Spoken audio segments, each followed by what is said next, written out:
Hello and welcome to the Fantasy Wildcard. I'll be your host this week, Matt. You can follow me on Twitter at MattFFDynasty. And today we've got a great show coming up with a great guest. But I think we'll save the best to last. And I'll start by introducing my co-host first. So first up, we've got Ali, who you can follow on Twitter at FFDynasty Grill. How you doing, Ali? Yeah, I'm very good. Thank you, Matt. The free agency period is cooling down and the draft speak is hotting up. So I can't wait to get into the next few weeks. It's an exciting time in the Dynasty calendar for sure. How are you doing, Matt? Yeah, I'm doing great. Thank you. Like you said, this is the time now when in the off season when I start getting really excited, starting diving into all these rookies like I haven't already for the past few months anyway, because I'm that excited for it. But yeah, definitely a really exciting part of the off season. And with that, I'll bring on our second co-host, Kev. You can follow on Twitter at Dynasty_Goat. How are you doing, Kev? Yeah, good evening, boys. Doing really great, thank you. Actually, does me being the second host make me a bit of an ally then? Because I'm new to the. I'm putting you as a collective. I'm putting you Okay. both as a collective. It's the guest who's the one that we're saving. He's the one that we're saving for the end. And speaking of that, I'm just going to have one quick announcement before we bring on our special guest, and that's the charity streamathon. Obviously, we did it last year. This past week, we've just posted it on his Twitter account that we're bringing it back again this year. Saturday, the 21st of May, we're going to do another 16 hours of Dynasty talk, going through all the teams, bringing on some fantastic guests, and all for a great cause. We're doing it once again for Mind Charity, which is a charity that provides support and help for people suffering with mental health, and something that I know we all care about very deeply. And it's something that's obviously a big issue over the past couple of years with everything that's going on in the world. So yeah, a charity that we really do support, and the streamathon itself, something that we really enjoyed last year. So looking forward to doing it again. If you do want to donate, the page is now open. You can go onto our Twitter account at Fantasy Wildcard. There's a Linktree link that you can jump on and you can donate and get to the site to donate. So thank you if you can donate, and we'll look forward to seeing you on the 21st of May for the streamathon. But with that, we're going to move on to today's show. And as I say, it's an exciting one. We're getting to that time when we get excited about these rookies. So who else could we bring on? Well, we brought on a writer and podcaster for Dynasty Nerds, a ranker and writer over at the Fantasy Pros as well. And let's be honest, just an all-round great guy, an absolute legend in the community, in the Dynasty community. You'll see him all over Twitter and just spreading that love and joy. So we give a warm wildcard welcome to Garrett Price, who you can follow on Twitter at Dynasty Price. How are you doing, Garrett? I'm doing well. I know it's a little bit later for you guys than it is for me here. You guys have already probably finished dinner, and you're probably heading to bed after this. I'm still in the middle of the day. It's still bright out here, so it's. But no, I appreciate you guys having me on and getting to talk rookies. I always enjoy getting to talk these rookies. Look at the prospects. Look at guys that are, maybe general consensus views one way that I view differently, or, maybe I'm right in line with consensus, and, it's one big happy family. But I am excited for the show. Yeah, absolutely. And we brought you on for good reason, Garrett. Like I said, one of the great guys in the community. And on this show today, we're going to, as I say, be moving his attention over to these rookies. And we're going to be putting you right under the spotlight here, Garrett, because we brought you on to do the studs and duds of this draft class. So with that, we're gonna move straight in, and we're gonna go for your first stud. Who's the stud at the quarterback position that you want to talk about, Garrett? So you had me fill out this Google Doc, and I feel like most of them aren't too unsurprising. There's a few that are a little bit spicier than others, but this one, I guess I'm starting off the show strong, because this is probably the one that when I put it in, I was like, I don't know how people are going to feel about this, because I know that there are very divisive opinions on this player. But I picked for the QB stud. I picked Desmond Ritter.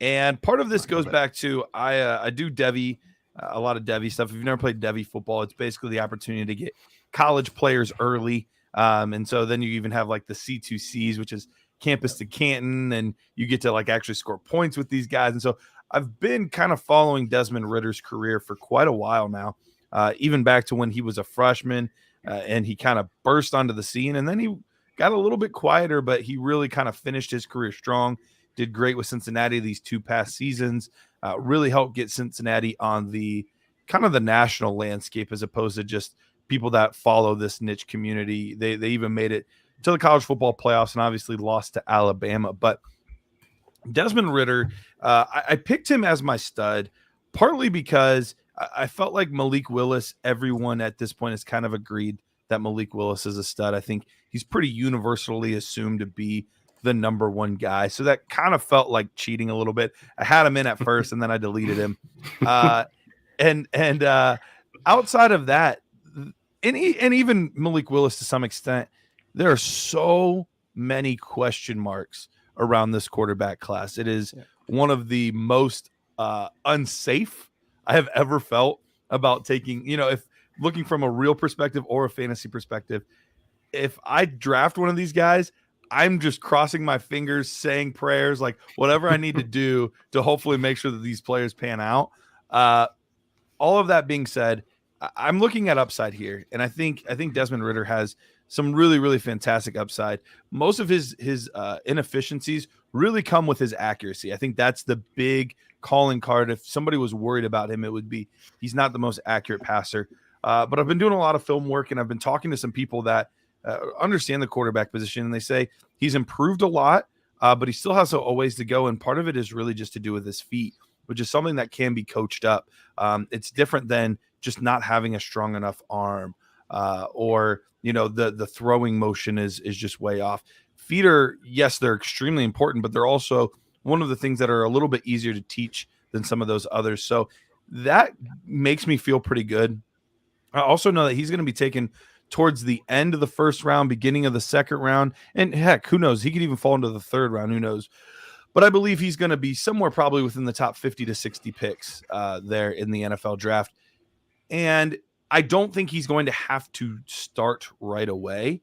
And he's going to have an opportunity to be able to sit behind a veteran, be able to get coached up on some of those little inefficiencies that maybe aren't quite there for him yet. But when you talk about somebody who absolutely has the arm strength, he has the winning pedigree. I mean, he's one of the winningest quarterbacks that Cincinnati has ever seen, going up against major schools. He looked great against Georgia last year and did some really nice things there. But then you also have the athleticism, the ability to be able to run around, make plays with his legs. So I just think that there's a lot of upside, especially for the price that I believe you're going to be able to get him, at least right now that you're able to get him for. But even come NFL draft time, I think you're going to be able to get him at a severe discount compared to Matt Corral and Malik Willis and Kenny Pickett. So he's why that's the reason I picked him as a stud.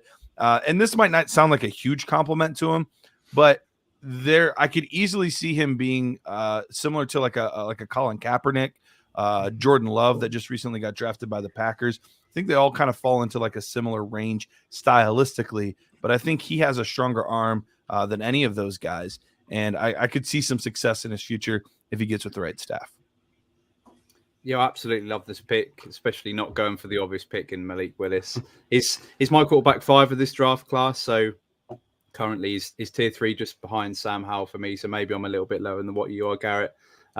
Just feels to me like there's something just a bit lacking in Ritter, but I honestly keep watching him and I can't quite put my finger on it. He's that 3-star recruit and had just the 2 offers, Eastern Kentucky and Cincinnati, and obviously chose the latter, and that obviously was a great choice in the end. And just looking at him, I think his attributes, they align really nicely with a typical good fantasy quarterback. His proven winner, as you mentioned, is one of the most successful quarterbacks in college history. He's got that really good size, and he can obviously shift, running a 4.52 40. And he certainly can be that dual threat quarterback at the next level, just given a chance. He's a natural great leader for the Bearcats, and he does remind me a bit of Justin Herbert, maybe just not got the same arm strength. And then in terms of rookie drafts, I think like Herbert, he could end up being that steal that Herbert was a couple of seasons ago, and is clearly going to be a developmental guy. Not probably going to be drafted to start day one, but what I do think he has going for him, as you mentioned, is every other quarterback in this class has flaws and major question marks. So I'm happy to take a shot at Ritter anywhere in the second round, probably middle of the second round in rookie drafts, and we certainly know any Konami-style quarterback with the upside like Ritter, he just needs a chance to start in the NFL, and we see that his value skyrockets, especially in Superflex. So my question back to you, Garrett, is where are you happy taking Ritter in Superflex rookie drafts? If he ends up getting round 1 draft capital, which are some rumors that he could drop somewhere between 30 and 32, there's some team that wants to get the 5 years on his contract. If that's the case, I'm comfortable taking him somewhere around 11 overall. If he falls into the second round, I'm probably looking at like the very beginning of the second round, so 2-1, 2-2 of the second round. There is where I'd be looking at him. Yeah, I feel like he's one of those quarterbacks where draft capital is going to be huge for him. If he can get that first round capital, then I think we're going to fall in love. Obviously, we know the upside that he can have in fantasy. As I say, if a team does move up into that back end of the first and grabs him, I think us as fantasy players are going to be really excited about what Ritter can potentially do in the NFL. But with that, we're going to move now onto your running back, Garrett. Who's the running back stud that you've selected? I went with Zamir White. If you've followed any of my content this offseason, watching my YouTube videos, it's not going to come as a shock. Like, oh my gosh, you like Zamir White? What? No, I've been a big Zamir White guy for quite a while now. We're talking about the guy that has had these injuries, and I think that's what's pushed him down people's board. He had the 2 ACLs that happened in high school and one his freshman year of college, and I think people just wanted to write him off after that point. But it's funny, the more that I think about it, the more that the Nick Chubb comparisons are wild to me in a good way, because and I'm not projecting he's going to be as good as Nick Chubb, don't get me wrong here, but we're both talking about guys that were 5-star recruits coming out that got injured early on, that people kind of started to say, like, are they as explosive? Are they as great? Are they as blah, blah, blah? That only started to gain steam then as their careers went on. They did really well at the combine, and they're both Georgia running backs. So I think that there's a lot of comparisons between the two, even stylistically, how they run. They're both much more north-south runners than they are make you miss type of guys or extreme receiving threats or something like that. So I could see a similar path there for Zamir White. We're talking, I don't think it's likely that he'll get second round draft capital, but I feel very confident that he'll probably be in the third round there. And his biggest deficiency is going to be in the receiving game. We just really haven't seen anything from him there. But in a class that is not as strong, I want to take guys where I see clear traits at this running back position that could do something for me. And so if you think of a situation where a team has an Austin Eckler, a team has an Alvin Kamara, a team has a dynamic third down running back, a good pass catching running back, I think he's great to be that 1A, 1B type of situation where he's the lead back of a committee. And so he's currently my RB4. But if he dares get more opportunity in the passing game, that obviously would only spell good success for him. I just have a hard time being able to project that for him at this point. Yeah, I think there's a lot to like in his profile. Like you mentioned, 5-star recruit to Georgia, which is a successful running back factory as such. It's funny you mentioned Nick Chubb as well, actually. When I looked into Zamir White, I was thinking he's like an old-style AFC North running back, like a Jamal Lewis, Corey Dillon, on that sort of spectrum. Jerome Bettis, that sort of guy that's going to really thrive in cold weather, violence, powerful touchdown scorer. And he's got the third best film score, according to Lance Zierlein at NFL.com. That's usually a pretty good marker for who's going to be a success. But there is some downside in his profile for me. You mentioned the target share. He's got the lowest target share in the class, projected round 3, round 4. I'll be a lot happier with round 3 draft capital. But if he's a 2-down running back and he's getting day 3 capital, I see that as a replaceable asset. Rookie running back 5 at keep trade cut. I don't know how accurate that is, because I think after the first 3, it's kind of 4 to 12 is pretty fluid. Sure. And then the other down point for me on White is just the fact that he's a Georgia running back and he's not considered in the top couple of tiers in this week class. Gives me a bit of pause, but I do think landing spot's going to be massive for him. I think he fits really well in power schemes as a grinder between the tackles. And to be honest, I do think he will get day 2 draft capital. A lot of the NFL franchises do a lot of helmet scouting, so I think the Georgia Bulldogs sign on the side will help him. My personal favourite landing spot is the Falcons, just because Arthur Smith, he's got the proven track record with Derrick Henry. I think he'd be a brilliant complement there. You've got Patterson, who can take the pass down work for this season, then we can see how he develops longer term. So Falcons are my favourite landing spot for him. What's your favourite landing spot for him, Garrett? No, I think you hit the nail on the head. I think that would be my favorite landing spot as well. I think it's a perfect fit. I could see something potentially, depending on what the Seahawks want to do with Rashad Penny. I could see Seattle being a potentially good one. And I'm going to be excited about any running back that ends up in Buffalo. I think that's a great spot there. This team needs a physical grinder between the tackles. I think they're tired of wasting their time with Moss and Singletary and having Josh Allen still have to be their goal line back. So I think any of those three would be the best, but I agree. I think Atlanta would be a fantastic spot. Yeah, I think that's the consensus. I think Atlanta's that spot where we want these. Whoever your favorite running back is in this class, you probably want him to land with the Falcons, just because, as Kev mentioned, the fact that Arthur Smith over there and the success that he had with Derrick Henry over at Tennessee, I think we're all kind of getting a bit giddy about that landing spot. It's going to be interesting to see if they do plumb for a guy and which guy they do select. But yeah, White, a great selection there, Garrett. And now we're going to move on to your wide receivers. You've hit us with a couple of maybe ones that we weren't quite expecting, but I feel like this wide receiver, I think a lot of people are going to be excited about this guy. Who's your wide receiver stud? Yeah, I got my spicier ones out of the way. You have to come in hot to start, and now you've. That's right. I'll cool off a little bit. Give people some time to recover. It's Garrett Wilson out of Ohio State. I haven't seen anybody, at least that I respect, that has him outside of the top three wide receivers in this class. It's pretty dead set on him being in that range. Guy that produced as a true freshman. He was the top wide receiver recruit coming out of high school in his class. And we've seen nothing but great production. We're talking about a really good route runner, plays bigger than his size would necessarily suggest. I'm an Ohio State fan. I watched most of their games.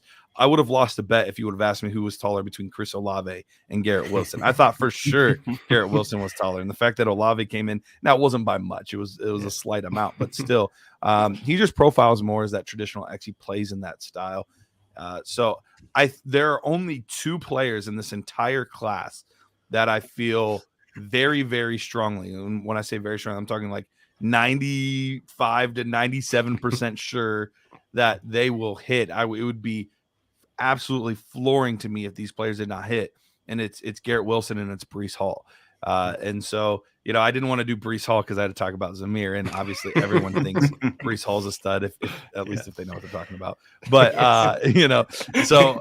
but Garrett Wilson, I think is about as safe as they come in this receiver class. But he still has a really good ceiling as well. I would be shocked if he wasn't taken within the top 20 picks of the NFL draft, and I think he's going to be able to produce from day one. Yeah, absolutely. He's my wide receiver too in my rankings. And like you said, I think the consensus is top three. No matter where you look, he seems to be right in that top three. And there's no way people are moving out of there. One of the best route runners, I think, in this entire class. Probably one of the best deep threats as well. You just got to look at the stats. The QB rating when targeting on deep balls, 134.5, which is one of the best in the class. So as I say, just one of the top deep threats. His separation is next to none. I don't think there's anybody else out there that can separate like this guy. Proved it in the combine with that great 40 time that he had, a 4.38. Even if you knew that he was a burner, I think that even that surprised some people that he managed to get below that 4.4. So as I say, and as you say as well, Garrett, it feels like one of the safest wide receivers in this entire class. I can't see him missing, to be honest. And like you say, he's an absolute lock to be that first round selection in the NFL draft. And when he gets that kind of draft capital, you tend to think that more often than not, that's a pretty safe pick when it comes to a wide receiver. So I'm interested to know, Garrett, where would you fit Wilson in, just comparing him to the 2021 wide receiver rookie class? Yeah, so it's tricky because 2021 was a very solid class. Yeah. I would have, based on my prospect scores right now, so that way I'm removing to see what they've already done in the NFL. I'm just going based on solely what I saw last year for them as prospects versus these prospects this year. He would have been third. So I would have had Devontae Smith, Jamar Chase, and then it would have been Garrett Wilson. So great player. I don't think he's quite as elite as those two guys were as prospects, but I think he's very solid and very safe. Yeah. And that just fills us with more hope then, Garrett, that he's going to be rock solid, because if he's above guys like Waddle, Elijah Moore, people that we're all getting excited about going into the second season, for him to be a prospect like that and fit in there, yeah, I think we can be pretty excited about Wilson. As I say, feels like one of the safest wide receivers in this entire class. But now we're going to move on to the tight end position, probably one where there's not as many safe picks as what you'd think when it comes to the tight end position. So who's the stud tight end that you've gone for, Garrett? Yeah, this one was as chalky layup-y as possible. It's Trey McBride. Looked fantastic at the Senior Bowl. He has the accolades. He has the production to be able to prove all of it.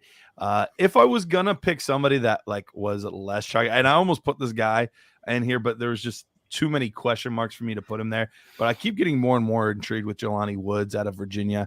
Guy's an absolute monster. He's like 6'7", 260 pounds. You're talking about like this Moelle Cox type of prospect. But he had a 4.61 in the 40, which was the best out of the tight ends, and also had the most bench press reps. Like just athletically an absolute freak. So when you're looking at those relative athletic scores, he actually has one of the best of all time.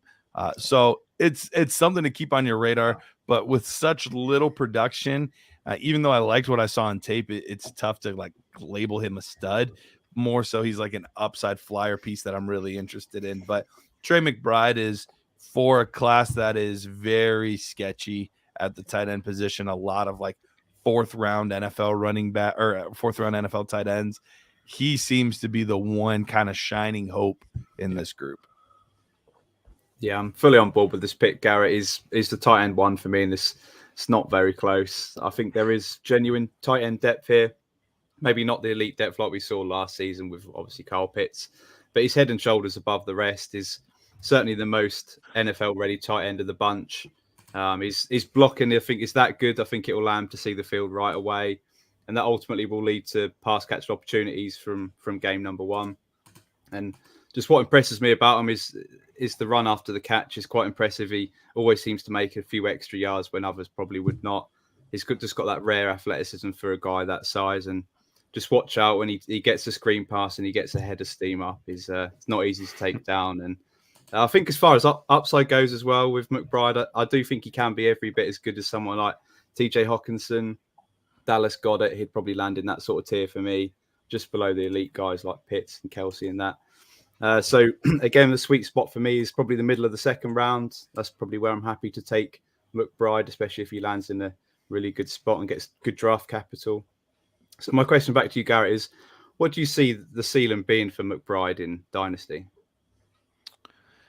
I think tight end's a little bit different than some of these other positions like running back, quarterback, wide receiver, because I think this is the most team dependent out of all of the positions. A lot of it has to do with how frequently is your quarterback going to target you? How built into the game plan are you from the offensive coordinator's perspective? You know, we look at a guy like Zach Ertz, who was nothing special. There was even a tracker was like, did Zach Ertz break a tackle today? And it was like, no, for like a year. But he got great production because he was frequently targeted and he made things happen with it. So the tight end ceiling is a little bit difficult without knowing landing spots, even though I'm a big like player prospect over landing spot, like talent over landing spot. That changes slightly for me with tight ends, but still, it would not shock me. You know, Tennessee is a team that could really use one. I don't know that they would spend the first round capital to get him, but like a place like Tennessee would make sense potentially. Seattle was another one that was mentioned earlier for running backs as well. So there's definitely some spots he could go, and I do think he's a good enough receiving tight end that we could see him break into that second tier of tight ends. I just would be very surprised if he became a top 3 guy at the position. Yeah, I think the spot that we all were hoping for was obviously the LA Chargers, and then when Gerald Everett went there, kind of ruined all his hopes. I think many people were hoping that McBride could have landed with the Chargers, linking up with Herbert, and yeah, I think he'd go right in behind Pitts in terms of dynasty rankings. Everybody gets super excited about that, but yeah, as I say, looks a little bit less likely, but you never know, do you, when it comes to the tight end position. Maybe they do see something in McBride that they like. But yeah, when we just speak about guys that feel safe, he's probably the one tight end that stands out to me too as the safest. And below that, like you said, guys, there's a lot of guys that could be dart throws, could be potential that we've yet to see in terms of the college game. But yeah, he's the one that really stands out for me in terms of a stud. So with that, now this is where it gets exciting now, Garrett. We're putting you really under the spotlight now, because we're moving on to the dud. You're putting your reputation on the line here, Garrett. We'll be sure to keep a note of how these players get on, and we'll let you know. We'll let you know if they fail. But no, in all seriousness, you've picked some good ones here, so I'm looking forward to it. And we're going to start with the quarterback position. So who's your quarterback dud? I picked Carson Strong. There's definitely a Carson Strong hive out there that loves Carson Strong, that has him as, one of the top 2 or 3 quarterbacks in this class. I don't fully understand why. People are trying to justify him, like, he's not a statue, and then it shows him like taking like 3 steps to the left. It's like, okay. And I feel bad. I don't want to dog on the kid. I know he's worked his butt off to get to where he's at, but for somebody that, like, his calling card was like how amazing his arm is. I don't think his arm's stronger than Willis. I don't think it's stronger than Ritter. I don't think his arm is anything special as far as arm goes. So you have a subpar athlete, very subpar athlete with like okay arm strength, and he was playing against lesser competition. Like, there's just nothing here to like hang my hat on. I was like, in a class where I really, for these quarterbacks, all I really care about is ceiling, because I don't think any of them are safe. There's like no ceiling for Carson Strong. Like, best case scenario is like what, Drew Lock? Like, that's best case scenario. So yeah, I'm disinterested.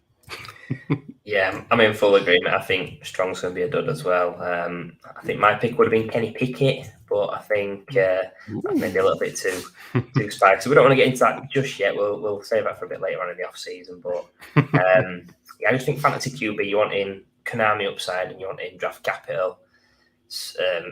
Looking at his career stats in college, minus 305 rush yards. That's correct. Minus 305, no touchdowns. Quite frankly, he's got the athleticism of a traffic cone. He's projected round 3 draft capital. Nothing analytically stands out. In this class, for him to be the QB 6 or 7 with so many questions is a big worry. You've got the injury concerns over the right knee. He's had a few injuries. Big injuries to that knee. I've got him on that Davis Mills spectrum, that Jacob Eason spectrum. I think actually comparing him to Davis Mills is being a little bit harsh, to be honest. I think that's me being really kind to Carson Strong. But yeah, I just want to get your thoughts on what your player comp to Carson Strong would be, other than like a street light or a statue or something like that. No, I think you're pretty spot on with the Jacob Eason one there. That's why I mentioned Drew Lock, but yeah, he would be like a poor man's Drew Lock, because I think Drew Lock is his ceiling. Wow. So yeah, that would be like best case scenario, is he's like a fringe like backup guy for some team. Yeah, I'm fully in agreement on this one, Garrett. I think he's the one that I'd say is probably the biggest stud out of this class. I mean, you just got to look to last year, like Mac Jones. I wasn't even high on him, and he had probably one of the rookie season that we didn't expect out of Mac Jones, and he's not even in that league, I don't think, as Mac Jones. As you said, the level of competition that he had to face, and as I say, we were all down on Mac Jones in terms of fantasy, and even though he did play well, he still wasn't. I mean, he didn't turn the lights out, did he, with the score that he put in terms of fantasy. So yeah, he feels like an absolute dud to me. In terms of fantasy, I mean, maybe it is something in terms of an actual NFL quarterback, but I don't see it. And as well, I touched on that draft capital. I mean, if he's going day 3 or late day 2, I mean, we know that's a big red flag when it comes to these incoming rookies. So yeah, you've started off strong there, Garrett, with the dud. I think we're all pretty much in agreement with that one. And now we're going to move on to your running back dud. I went with James Cook, and for some people, this might be spicy. I know that there are some people that have James Cook inside of their top 5. He didn't quite, I'd have to go back and look. He's like right around 10, 11 for me. So he's pretty far off of my top 5. And it's not that I think James Cook is a terrible player. I don't want to make it sound like this is not the same feelings I have about Carson Strong as I have about James Cook. I just think he's going to be overdrafted, because I just don't see a scenario where he's strong enough between the tackles to be able to be used regularly in that capacity. I know that he's a solid receiving back, and he's got some good burst, but to bank on a satellite back is similar to, kind of banking on like those tight ends that we talked about. Like there's just so much involved with the scheme, the quarterback. And so I've more with my receiving profiles, it's more, do I think they can be a pass catcher or not? Like it's not really like, oh, they're great or they're terrible. It's like it's a pass fail grade more for me than anything else in that scenario. Because, and part of the reason is 3 years ago now, we saw Josh Jacobs, best receiving back in the class, not used that way. The year after that, CEH, best receiving back in the class, not used that way. But then we have guys like James Robinson and Jonathan Taylor coming out here catching tons of passes in their rookie season. So that's the thing that makes it really difficult. We spend a lot of time, I think, focusing on how talented they are at that. And it really comes down to, do they have an old decrepit quarterback that wants to just check it down? Or do they have a young guy that's exciting that wants to run around and do stuff? Like, I think that plays a bigger role in it than almost anything else. I think that's part of the reason Najee Harris was so good this past year, is because Big Ben couldn't move anymore. He was just, he was Carson Strong. So it was difficult for him to do anything. So he checked it down a lot to Najee Harris. And so I think that has a lot to do with it. So to draft a guy based on hoping a team is going to use him in that capacity, and especially use him as the main guy, I think is just really, really tough to project. So I just think that he's a little too boom bust for me, and even the boom doesn't seem quite that high. So I think I'm probably not going to have any James Cook shares this coming year. Yeah, I think you're 2 for 2 here, Garrett, because I agree with you again on this one. You said that you've got him around. I've not even got him in my top 12, to be honest with you. He's a guy that I'm not high on at all. Kev talked about the keep trade cut ranking for the previous running back we spoke about, but this guy's RB6, and that feels absolutely crazy to me that is that high. But I know that there are people that do like him. Maybe it's that connection, the Cook name obviously tied to his brother Dalvin. Maybe that's what's getting people excited. But yeah, I'm not a fan. Like you said, Garrett, there we can't completely hate on him. I mean, this guy is an athlete. He ran track in high school, 100 meter, 200 meter, 400 meters. So we know that he's got that track record. Ran a 4.42 40 at the combine. And like you touched upon, a solid receiver in his career, 67 receptions, 730 yards and 6 touchdowns. So we know he can do that. But like, we shouldn't really be surprised that you picked this one, Garrett, because, I mean, you've just said that Zamir White's your stud. So, I mean, it kind of makes sense that we go for his buddy over at Georgia has been the dud. But, yeah, he couldn't get a look in, could it, when it comes in terms of running the ball, because Zamir White, he's been the guy over at Georgia for a while, and he's the dominant runner out of the two. Coming off his best season, though, to be fair to him, in terms of running the ball, 113 carries, 728 yards and 7 touchdowns. That's the most rush attempts quite easily that he's seen in his entire college career.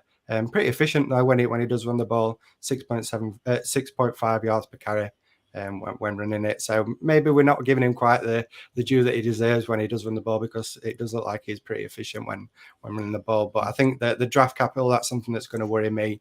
Is he going to be a day 3 guy? If so, again, that's a red flag for me, and something that I get worried about.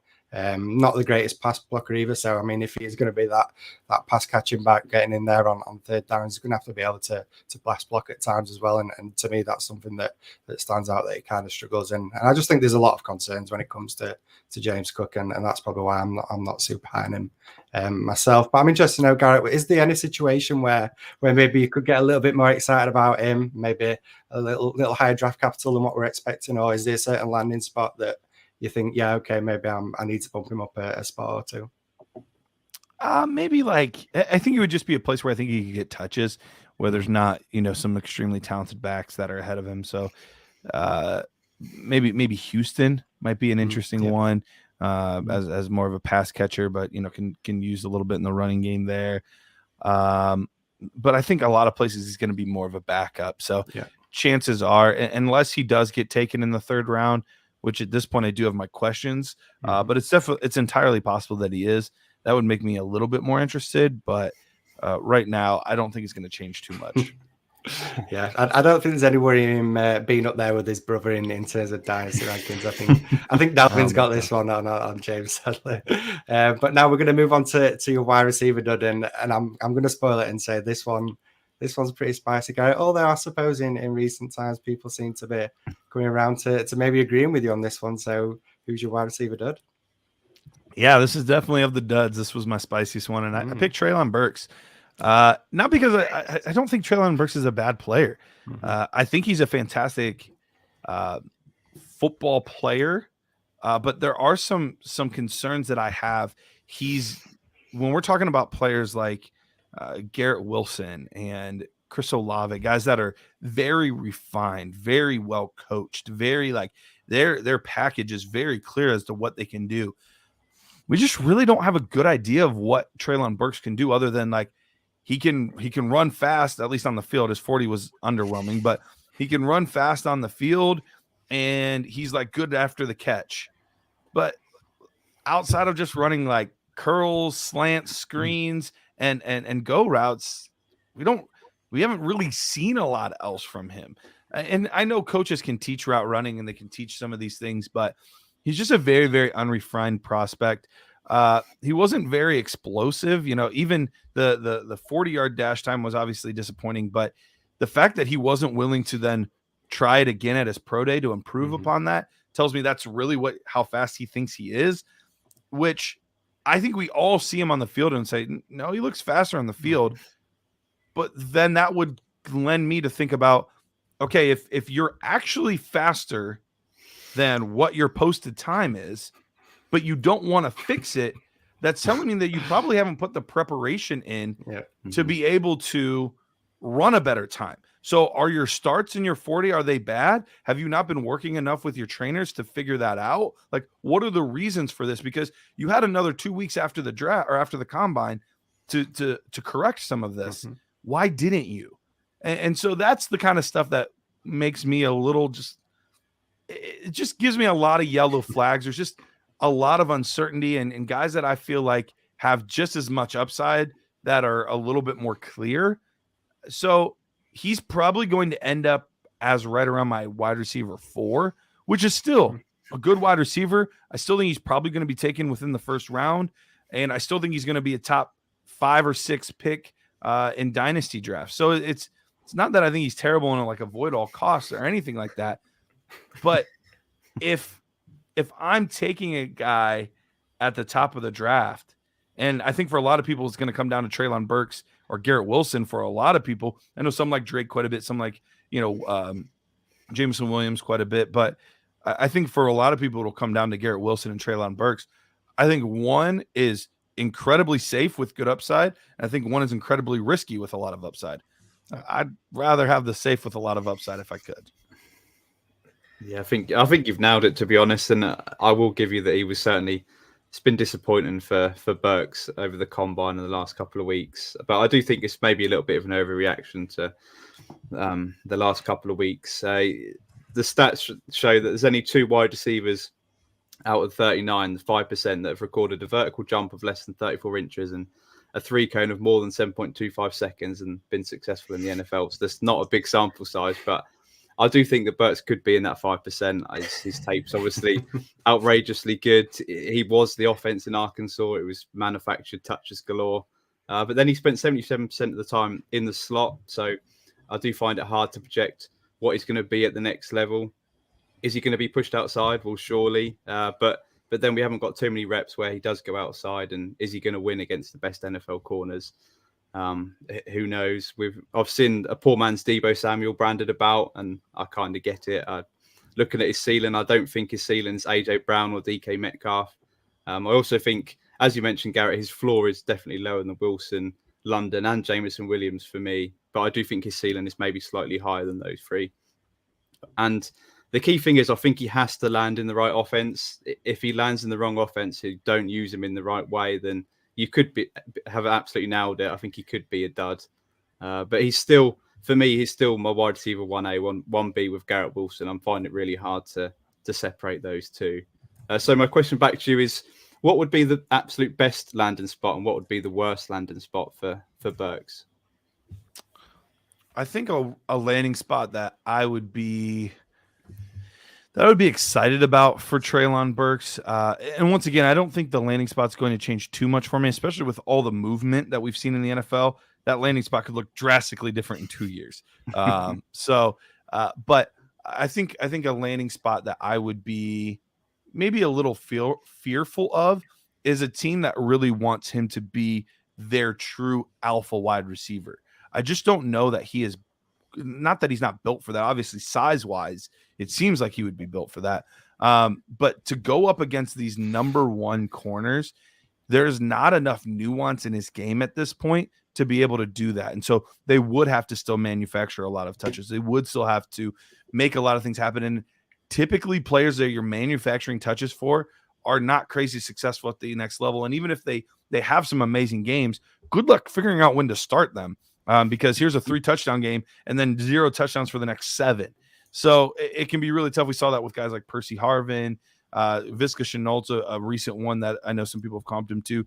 Really, Debo's been the first one, and everybody wants to comp him to Debo. And I understand why, because that would be great for Burks if he turns out to be that guy.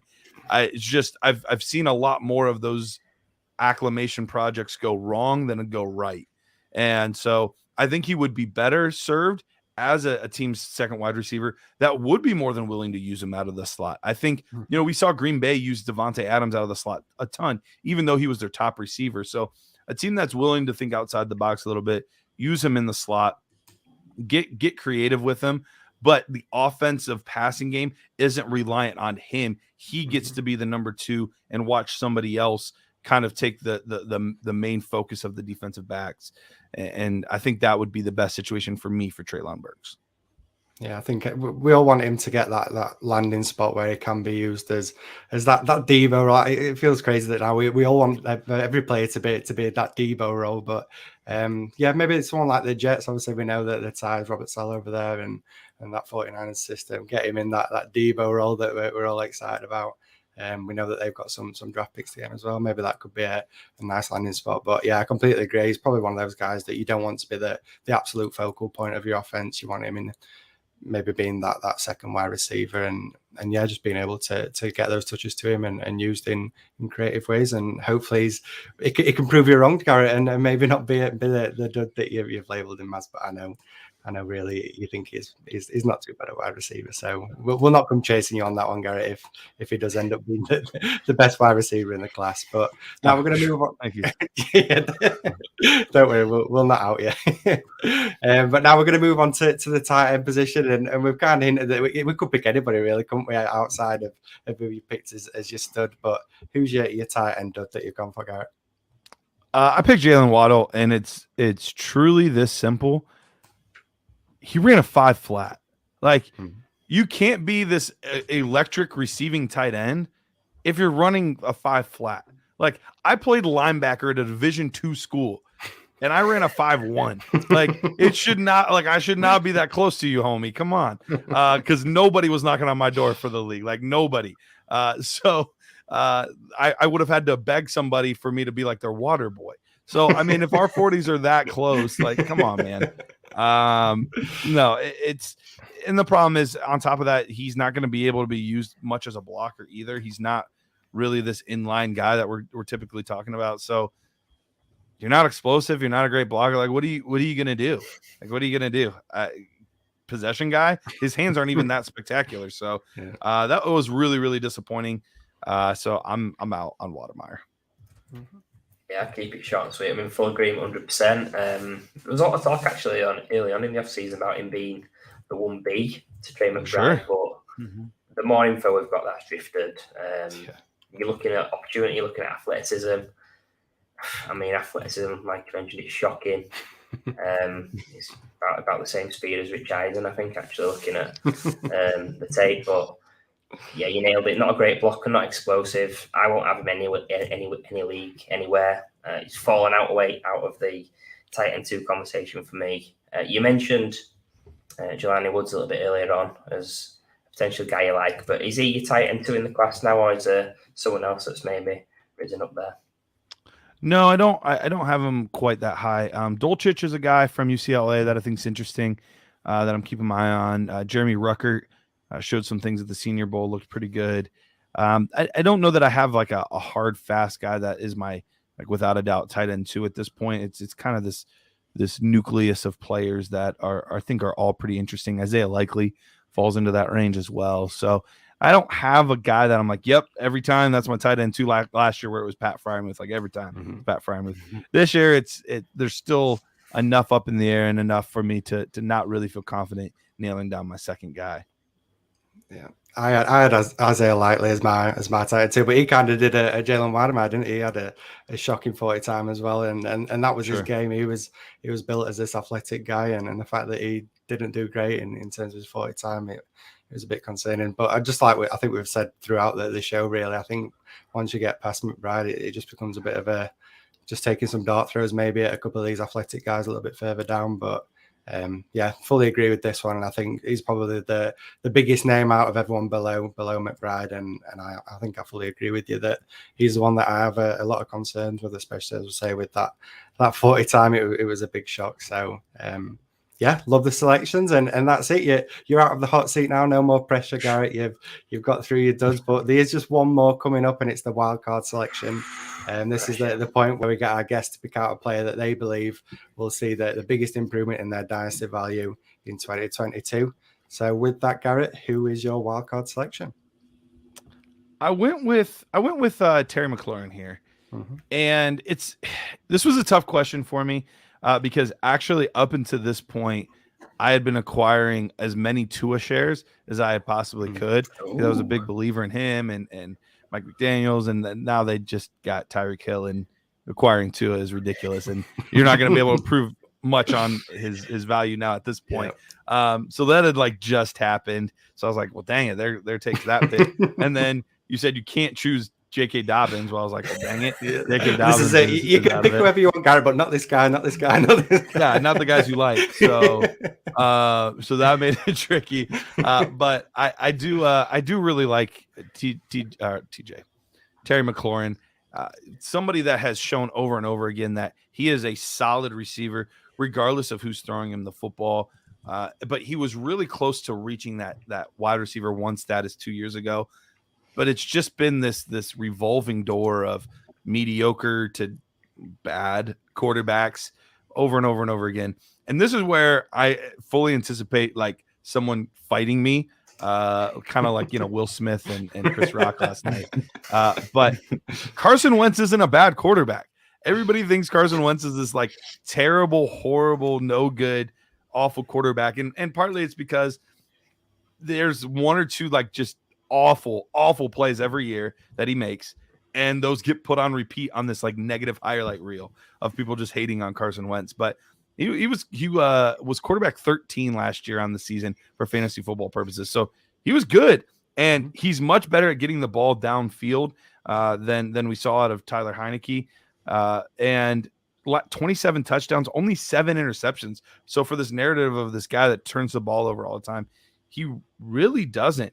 And he's much better as far as air yards go than Heineke was. So getting the ball downfield, and he was actually one of the better ones in that intermediate range. And that's what we're really looking for Terry McLaurin, is that deep ball and that intermediate range, because yes, he can do things close to the line of scrimmage, but we want to utilize that 4.3 speed that he has, get downfield where he's created separation, making big plays. So while I don't anticipate it being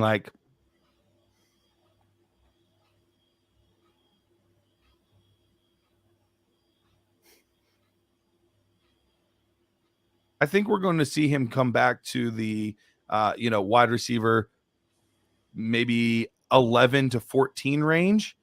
So low end 1, high end 2. I think after the season, he's going to be back to that point. Yeah, for me, it feels like McLaurin breakout's been a couple of years in the making. And will it happen this year? I tend to lean possibly not, but would I be surprised if it did happen? Absolutely, I wouldn't be surprised. He's, as you mentioned, he's showing great potential with some just awful quarterbacks. Now he sticks with Wentz on his last chance saloon, and I just think the thing that puts me off McLaurin is just the price to pay. I think people tend to overvalue him, and then in startups is usually just a little bit. He goes a little bit too early for me. If I have McLaurin, I've only got him in one spot. I'm happy to probably pivot off him to Michael Pittman or a Keenan Allen and just pick up some extra draft capital while there's a bit of hype around him. But I'm happy to be wrong, because McLaurin's definitely a guy that I've always rooted for. So my question to you is McLaurin someone that you're actively looking to buy this offseason? And if so, what are you willing to pay to acquire him right now? Yeah, I would. I would definitely be willing to buy him. As you said, it can be tricky to get him because there seems to be two trains of thought on Terry McLaurin. It's either, yes, I think he's really good. I think he's going to be a wide receiver 1, or this guy's super overrated. He's like a wide receiver 3. And there's really not much in between. And usually the people that have him are the ones in the first camp there. So it's usually difficult to get him for value overall. But if I was able to throw out, so this year's class, let's say I have the 1.5, I would be willing to throw out the 1.5 and a second round pick in order to get Terry McLaurin. Mm-hmm. Yeah, I'm a Philly fan. I'll start with a good wide receiver 19 at keep trade cut. So there's big room to see his value rise with Carson Wentz, and McLaurin. He has flashed on film. He's looked really nice with some ridiculously poor QB play. Dwayne Haskins, Case Keenum, Alex Smith, Taylor Heineke. But yeah, like I said, I am a Philly fan, and Wentz, he's better than those guys, no doubt. He's fantasy-wise, he's better. Real life-wise, he's better. But I don't see him as an elevator of talent. When he played like an MVP candidate on the Eagles team, I think he could have maybe put Carson Strong in that team and he might have done all right. Nick Foles obviously won the Super Bowl. That's a joke, obviously. Carson Strong's terrible, but deep ball, he's pretty decent. Last year he was QB6 on deep ball accuracy, but that's for the Colts in a dome. Prior to that, playing outside in Philly, it was sort of a mid-range QB1, which is still better than Heineke, but maybe not as amazing as QB6 we'd expect to see that continue. My personal preference in startups is to wait and take guys who are a little bit older, a little bit more proven.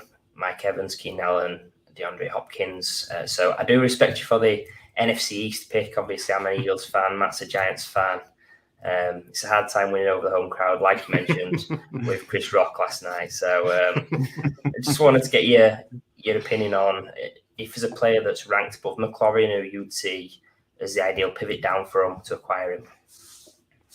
Yeah, I don't necessarily have ADP in front of me, so I don't know the exact player. But when you said that you would rather wait and take Evans, Allen, Hopkins, I would take the extra years, the extra 2-3 years for McLaurin over top of those guys personally. Just because in Dynasty we know once you get to that 30 range, there've been a few, but they're very few and far between that cross that 30 threshold, 31 threshold, and still are able to be productive. Terry McLaurin at age 27, he's right in the midst of his prime right now. So, whereas you're getting 1 to 2 years on those guys, you're getting 3, 4, 5 years on Terry McLaurin. So that's kind of the difference for me there. And I don't think that the production is going to be that far off. I do think that, you could see slight bits better out of Hopkins, Evans, Allen. So I understand that in a 1-year redraft situation, but in a dynasty, I'm going to take similar production, maybe not quite as good, but similar production, but give me an extra 2 or 3 years on top of it.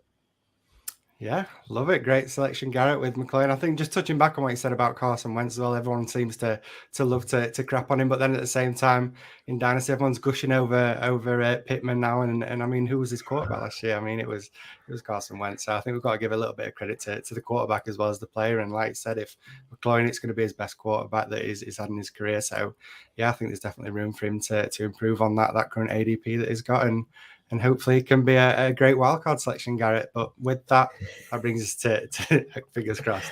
With that brings us to the end of the show where we've gone through Garrett's studs and duds from this upcoming 2022 draft class. But before you go, Garrett, please would you just let the audience know where they can find you and anything that you'd wish to plug before you get off? Yeah, you can find me on Twitter at DynastyPrice. All of my content for the most part is with Dynasty Nerds. I do a little bit here and there with Fantasy Pros, but for the most part, all my stuff's with Dynasty Nerds. And if you want to get your eyes on some of these players for yourself, go to our film room. It's part of our Nerd Herd membership, but it's really, really affordable.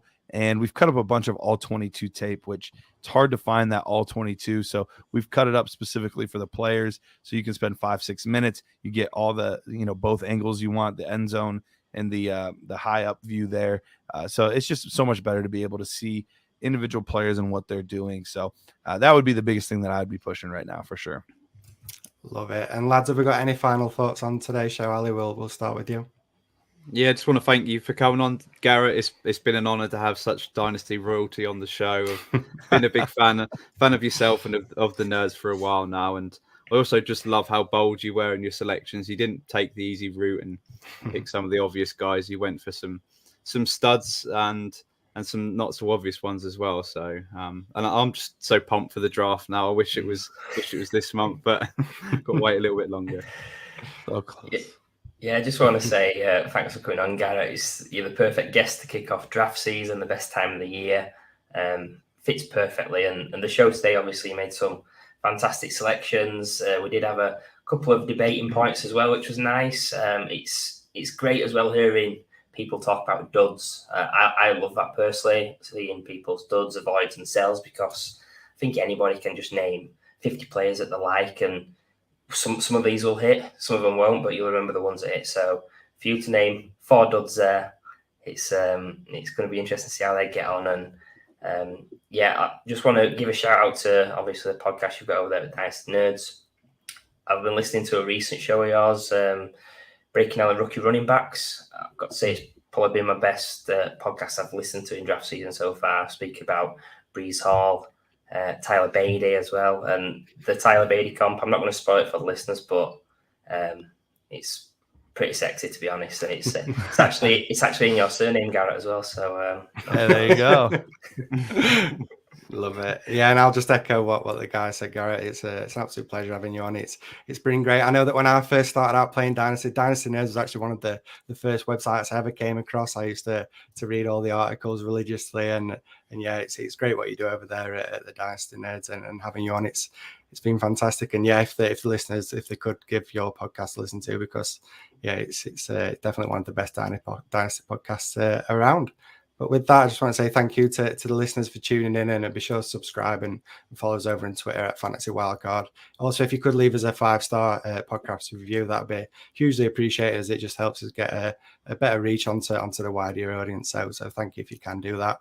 And be sure to join us for his next show, where we're going to be previewing this year's incoming rookie quarterbacks and running backs, doing it on his own. We don't have a special guest like Garrett, so it's down to us 3 to pick our quarterbacks and running backs. But yeah, it's going to be a great show, and thanks once again for listening. Be sure to have a good one, and we'll see you again soon.